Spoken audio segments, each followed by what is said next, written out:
Selamat siang pemirsa, saya Teresa Elizabeth, mahasiswa Fisika UI 2024, saat ini sedang berada di Fakultas Matematika dan Ilmu Pengetahuan Alam Universitas Indonesia. Seperti yang teman-teman bisa dilihat di sekitar, di lingkungan FMIPA telah terjadi peningkatan kualitas udara yang diduga-duga terjadi karena terjadinya peningkatan intensitas curah hujan selama beberapa waktu terakhir. Bisa dilihat udaranya begitu segar dan polusi bisa dilihat teman-teman sangat mengalami penurunan yang sangat signifikan. Saat ini saya sedang bersama ahli yang akan menjelaskan kepada pemirsa sekalian terkait fenomena ini dan bagaimana kira-kira tren ke depannya. Bersama dengan saya ada Bapak Umar Abdul Aziz. Selamat siang Bapak. Selamat siang. Boleh Pak kira-kira dijelaskan bagaimana menurut pendapat Bapak, apakah benar peningkatan curah hujan itu berpengaruh pada penurunan tingkat polusi udara? Oke, mungkin sebelumnya itu pertanyaan yang sangat bagus ya. Jadi kenapa sih curah hujan ini dapat membuat udara ini jadi lebih bagus? Jadi ketika air hujan itu turun, dia akan menabrak partikel-partikel seperti udara, seperti debu dan juga PM2.5 yang akan menarik dia ke tanah lagi. Selain itu juga terjadi parutan gas yang sangat berbahaya untuk kita hirup, sehingga gas-gas tersebut tidak akan menyebar lebih jauh ataupun terhirup oleh kita sebagai manusia. Selain itu juga karena air hujan memiliki muatan yang sudah ada di sananya, sehingga mereka akan menarik partikel-partikel kecil yang membuat udara menjadi semakin lebih bersih, seperti itu. Terima kasih Bapak atas penjelasannya. Saya boleh nanya satu lagi Pak? Boleh, tentu saja. Kalau menurut Bapak, kira-kira Pak, kan sudah terjadi selama kurun waktu beberapa waktu akhir ini ya Pak ya, di mana curah hujan ini semakin meningkat, polusinya semakin menurun. Kira-kira untuk kedepannya Pak, apakah Bapak ada seperti forecast atau perkiraan kedepannya? Bagaimana sih Pak trennya pengaruh hujan ini terhadap polusi udara? Itu pertanyaan yang sangat bagus juga. Kebetulan sekali saya dan juga mahasiswa saya sedang melakukan suatu penelitian dan juga tentang bagaimana sih curah hujan ini dapat membuat polusi udara lebih bagus lagi gitu juga. Jadi kami sedang melakukan seperti perhitungan melalui fisika komputasi sehingga kami dapat melihat trennya bagaimanakah kedepannya nantinya seperti itu. Apakah Mbak ingin melihat lebih lanjut tentang codingan tersebut ataupun tentang yang sedang kami kerjakan?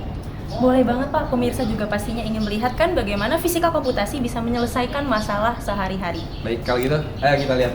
Baik Pak. Saat ini saya sudah bersama dengan mahasiswa-mahasiswa bimbingan dari Bapak Umar Abdul Aziz. Saat ini ada Kakak Krisna dan Kakak Kaisar. Kakak-kakak sekalian, boleh dong dijelasin kira-kira bagaimana sih cara kakak memanfaatkan fisika komputasi untuk melihat tren fenomena yang terjadi? Baik, terima kasih. Jadi saya, dan bersama dengan Pak Umar meninjau beberapa variabel penyebab kualitas udara seperti polutan atau P, dissipation agent atau agen pembersih, dan exposure atau E. Selain itu ada pula faktor weather atau W dan source atau sumber. Nah, kelima variabel itu akan kami ramu menjadi tiga persamaan diferensial yang akan kami tinjau atau selesaikan menggunakan fisika komputasi. Seperti itu kira-kira. Wah, menarik banget nih Kak. Tapi kira-kira bisa nggak kakak jelasin bagaimana sih proses numerik yang terjadi dalam fisika komputasi ini?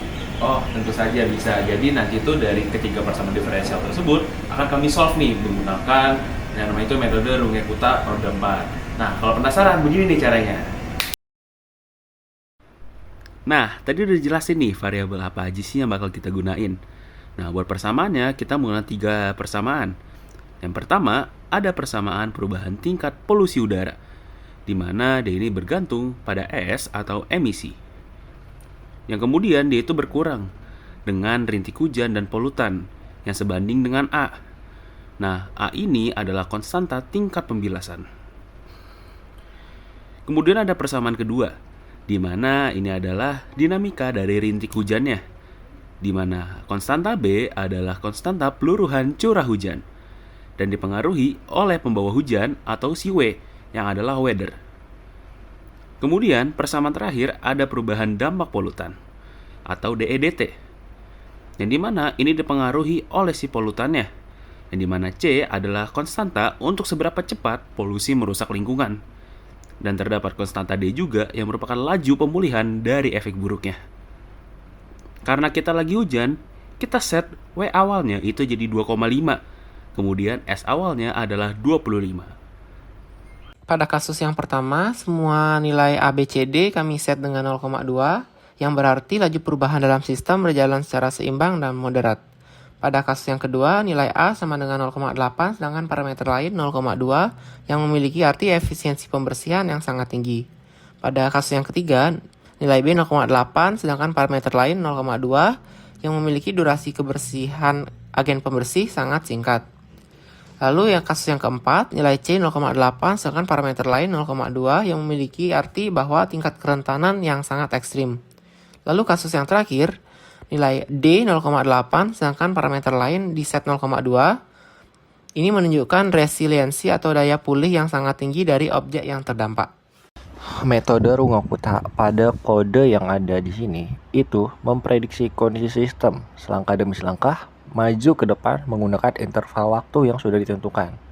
Daripada hanya menebak-nebak arah perubahan kurva dari satu titik awal, kami menggunakan metode ini agar dapat langsung menebak 4 kemiringan sekaligus dalam satu langkah, di mana kemiringan pertama atau interval pertama yaitu K1 dan 2 titik tengah yaitu K2 dan K3, dan terakhir adalah di akhir interval yaitu K4. Di mana keempat kemiringan ini digabungkan melalui perhitungan rata-rata tertimbang, di mana kemiringan titik tengah akan diberikan bobot 2 kali lipat lebih besar karena paling mewakili lingkungan aslinya, sehingga menghasilkan pembaruan sistem yang sangat akurat di waktu berikutnya. Metode plottingan yang kami gunakan terdapat 2, yaitu grafik gabungan menggunakan perintah hold on untuk menumpuk ketiga kurva variabel P, D, dan E. Sementara itu, metode kedua adalah grafik terpisah. Kami menggunakan fungsi subplot yang membagi satu jendela grafik menjadi 3 baris dan 1 kolom, sehingga setiap variabelnya diplot secara terpisah. Variasi pertama di mana keempat konstanta A, B, C, D bernilai 0,2. Polutan berfluktuasi harian, namun puncaknya semakin teredam seiring bertambahnya air hujan. Sementara itu, efek paparan mengikuti pola polutan dengan sedikit jeda waktu. Variasi kedua di mana nilai A 0,8, hujan sangat efektif menyapu polusi. Hasilnya, kurva polutan turun drastis mendekati 0 yang membuat efek paparan ikut menurun menjadi sangat rendah. Variasi 3 nilai B 0,8. Air hujan di udara berkurang sangat cepat. Karena tidak ada yang membersihkan udara, maka kurva polutan melonjak sangat tinggi dan memicu kurva efek juga ikut meningkat. Variasi keempat di mana nilai C 0,8. Jumlah polutan dan hujan sama seperti kondisi awal, tapi tingkat pH-nya meningkat. Kurva E pun melonjak jauh lebih tinggi dari nilai polutannya. Variasi 5 di mana nilai D 0,8, kemampuan lingkungan untuk pulih sangat cepat, sehingga kurva E puncaknya jadi rendah dan meluru tajam ke angka 0 begitu polutan mereda.